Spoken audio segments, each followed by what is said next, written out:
Значи в момента напипвате бучката. Да. Знаете колко е голяма всичко? Да. Да. Добре. Остана? Не напипвам почти. Моля? Не мога да я усетя. Как не можем преди малко я усети? Не мога. Има ли е бучката? Не. Моля? Не. Няма е бучката? Не. Сериозно го казвате? Сериозно, не мога да я пипна. Добре, преди малко я напипахте? Да. Снощи бях на преглед и я напипах. Но сега не. Опипвайте хубаво. Не мога да я опипам. Няма е бучката, аз я махна. Не мога.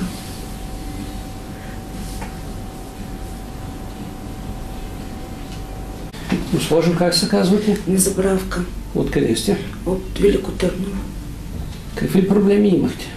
Кистозни образования. Бучка на гърдата. Бучка на гърдата? Да. Ходили сте на лекар? Да. Какво предлагаха? Операция. Операция. Преди малко влязахте с бучка. Да. Аз ви накарах да я напипате. Да. Бучката се напипваше. Да. Направихме една процедура. Да. Какво стана? Ами, бучката не се напипва. Бучката я няма. Няма я, да. Кой ще повярва? Който не е идвал. Който не. Да, който не е идвал. Който е имал проблеми и не е опитал. Няма да повярва, а който е дошъл, ще повярва. Бучката я няма. Няма я, да. Че този запис го правим, за да покажем на хората, че операция при тия неща не се налага.